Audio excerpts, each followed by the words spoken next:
Hello, everyone.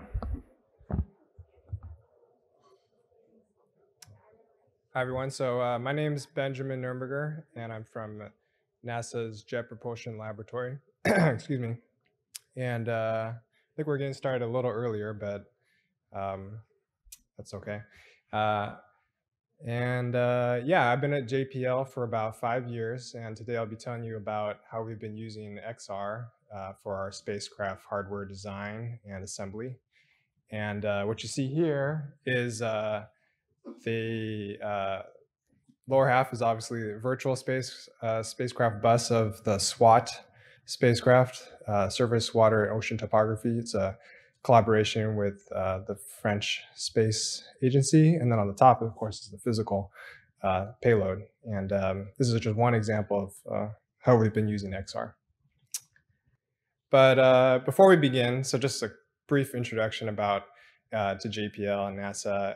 At JPL, we're in the business of daring mighty things, as we like to say. So here you see 3 generations of Mars rovers that we've landed on Mars. Now we have a 4th generation the past couple of years, from the mid-90s all the way until now. And this is the most recent one, the Mars Perseverance with the Mars Ingenuity helicopter. It's the first aircraft that has ever flown on another planet.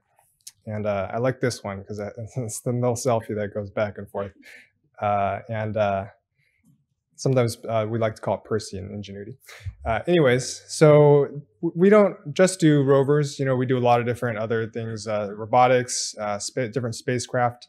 So in the top left here, it's hopefully not too washed out, is the NISAR spacecraft. It's a partnership with NASA and the Indian Space Research Organization. This is an example of an Earth orbiting satellite that will go around the Earth every 12 days and has millimeter accuracy and will observe the fluctuations and changes in the Earth's surface.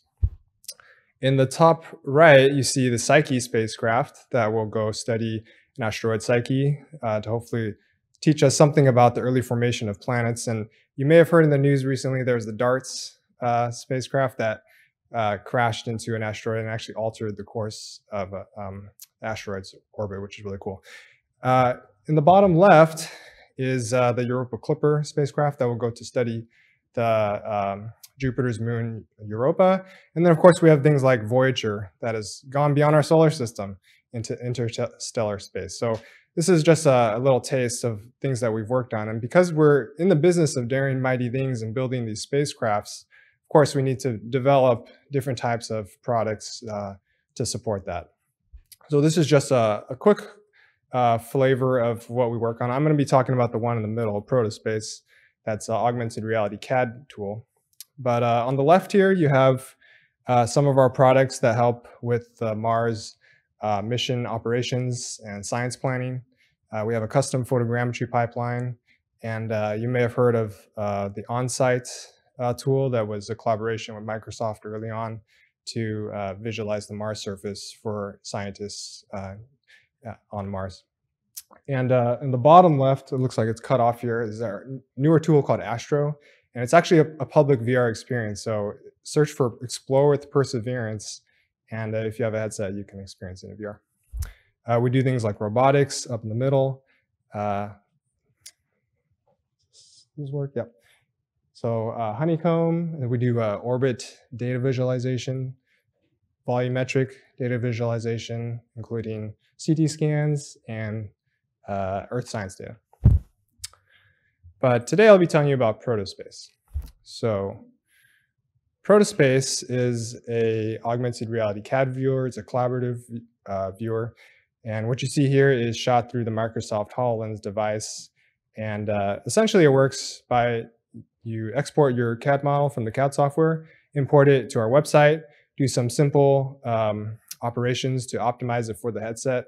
And really within a matter of minutes, you can be up and running and have this collaborative augmented reality experience to view the CAD models. And it's been really great to see how the scientists and engineers have used it in a variety of settings. You'll see it in the next few slides. But there's a picture of our website. But once you get it in there, you can look at the spacecraft collaboratively. in a conference room, in a clean room, in a high bay, overlay the virtual onto the physical. And you'll see in a moment there's different tools, such as moving the spacecraft around, adding points of interest, rotating the spacecraft or parts of it, as well as adding cut planes right there, scaling it up, and doing simple animations.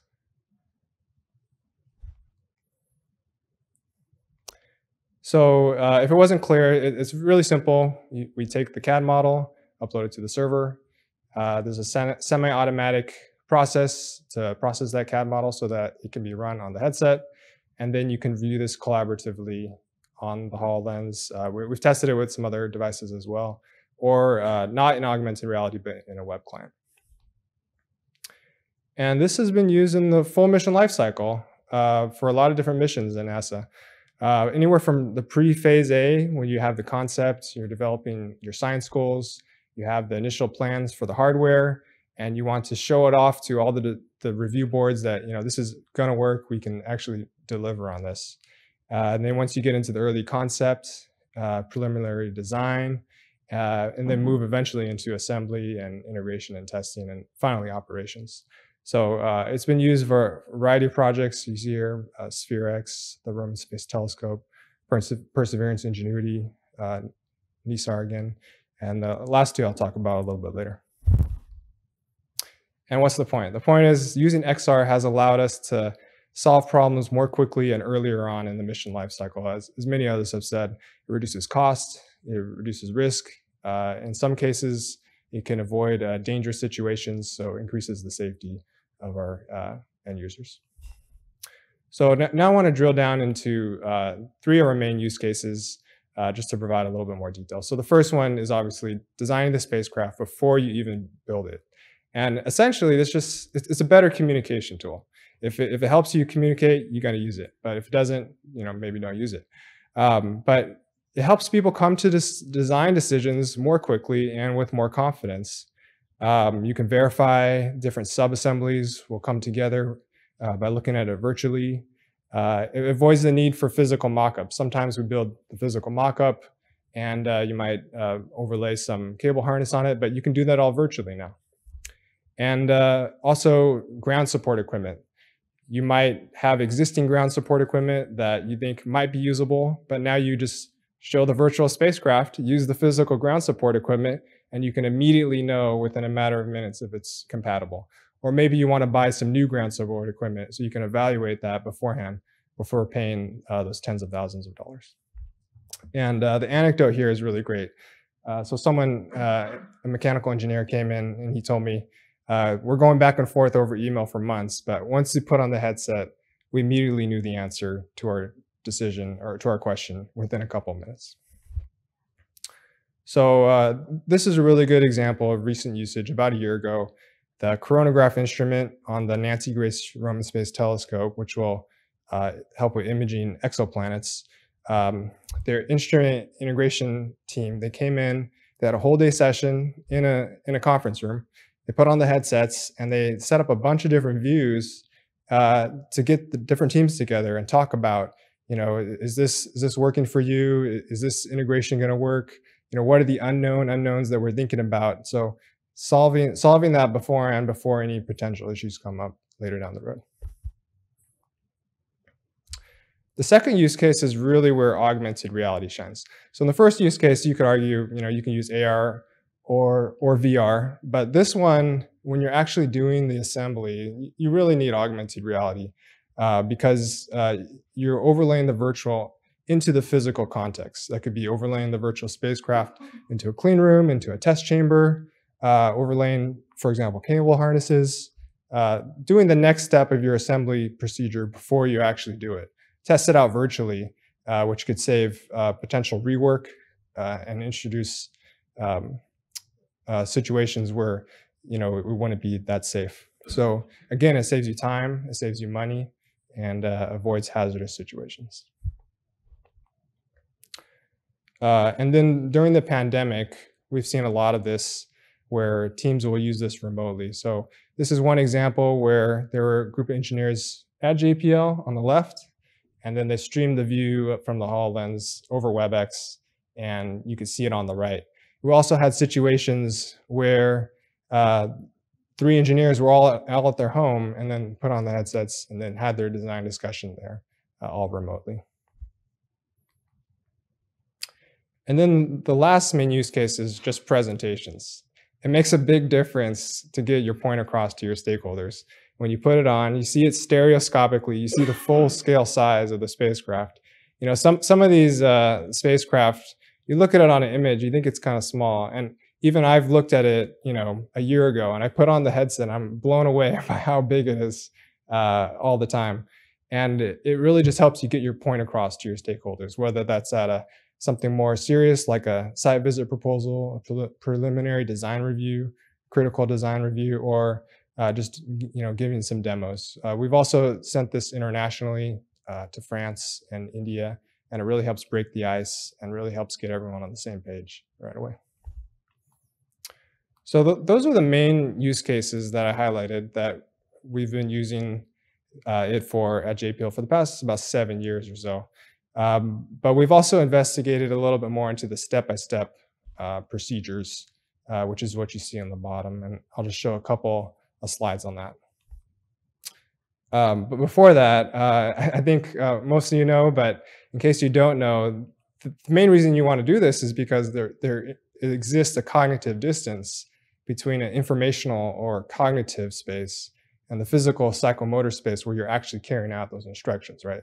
So once you bring in mixed reality or augmented reality, that has the potential to break down that barrier and reduce the cognitive load on the user.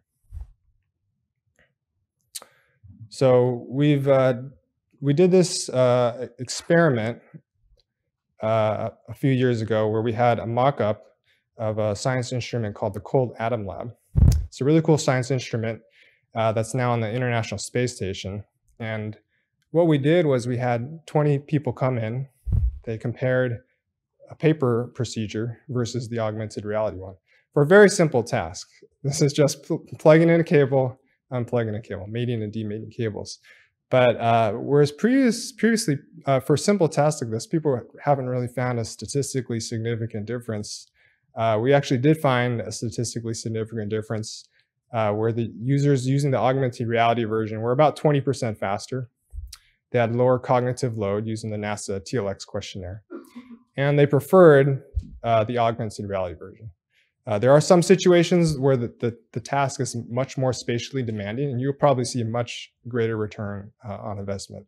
But even for this very simple task, that's what we saw. And you can see the results of this in a paper which we won the Human Factors Prize for.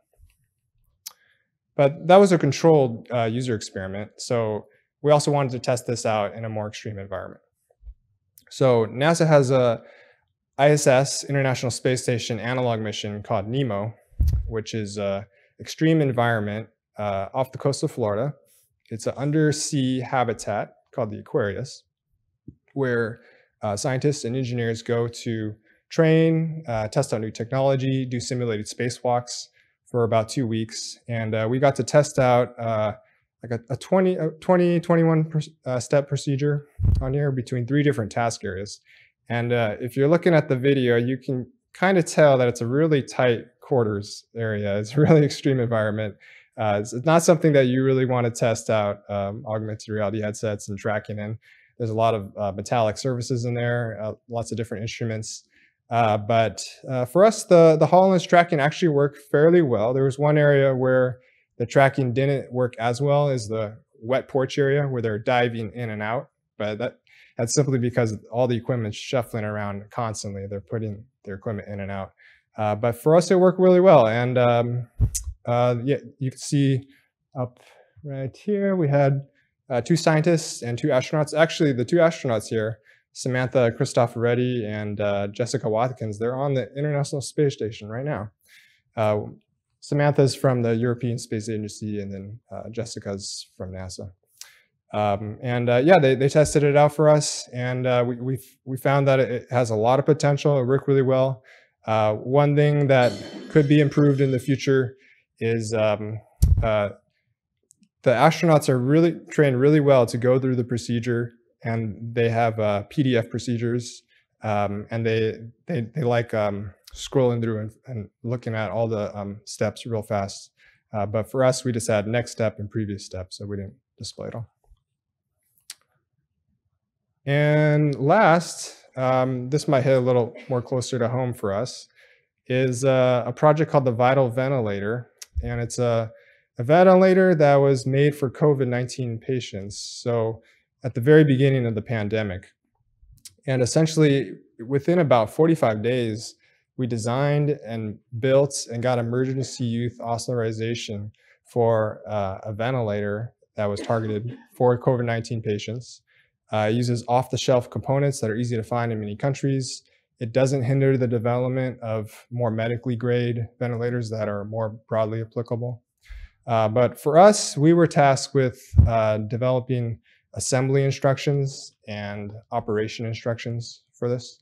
And of course, our team works in augmented reality, virtual reality, and we immediately thought, let's use that. But after talking with nurses and doctors and talking with the people who would actually do the assembly here, we realized that is maybe overkill for this. And where they would be doing the assembly, they might not even have access to a VR, AR headset. So the point to take away here is that you always have to listen to your user. You have to talk to your user, make sure the technology actually meets the use case.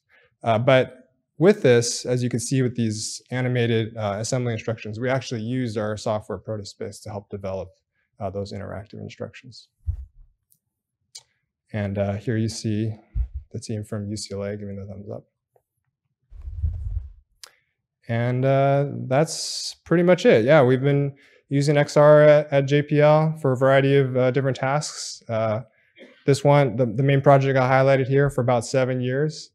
And I would say some things that helped us along the way was we had a champion, a mechanical engineer who actually, I found out recently, he was the initial impetus to get the project started.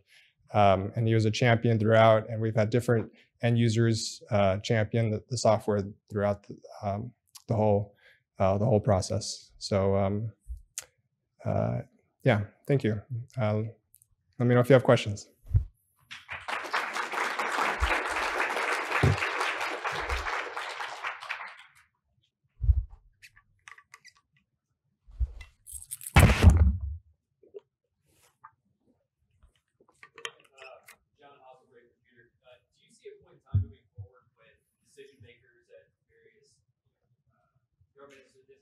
Institutions or businesses will realize that when it comes to an XR implementation of really any kind, you get what you pay for when it comes to the equipment going into that, or do you see it just a continuation of, well, this meets our bare minimum requirement, we'll keep using this, and then we'll worry about the life cycle later? So you're asking about if people want to just use the bare minimum solution possible, or if they will actually provide that investment to make it a really optimal solution. That's a great question. I think that probably comes from the management at the top. I think you need to have those champions. For us, we had a champion to get the project started and get the ball rolling. And we've had different flight projects come to us and use the software. And because they see the value in it and the return on investment, that's why they want to keep coming back and using it. And I think organically over time, it slowly builds up and becomes more of a mature product. And if there is enough use and enough interest, organically it can happen that it just matures slowly over time. But I think ideally, yeah, you need that that champion somewhere at upper management level to not just see that investment, but even carry it through and make sure it's working optimally. Yep. When you're using the HoloLens to assemble the units, how much are you using it for supplementation of your traditional documentation, or is it basic documentation? So the question is, how much do we use the HoloLens as a supplement to our process versus replacing our previous process? Yeah, As far as documentation goes. Mostly we've seen it as a supplemental tool. We've seen it in situations where the current process doesn't work. You know, if you view the CAD models on a desktop computer, it just doesn't work to visualize it in a clean room. It just doesn't work. Some situations, more recently, we've seen people want to do cable harness overlays, and they're asking more about, yeah, do we want to replace the documentation? But so far, from what I've heard, it's going to be a supplement. So they would want it to be a supplement. You can document it with the tool, and use it when you need it. One engineer said it's just like another tool in a toolbox. If you need to use it, and if it helps you achieve your goal, then by all means use it. But mostly supplemental so far from what we've seen.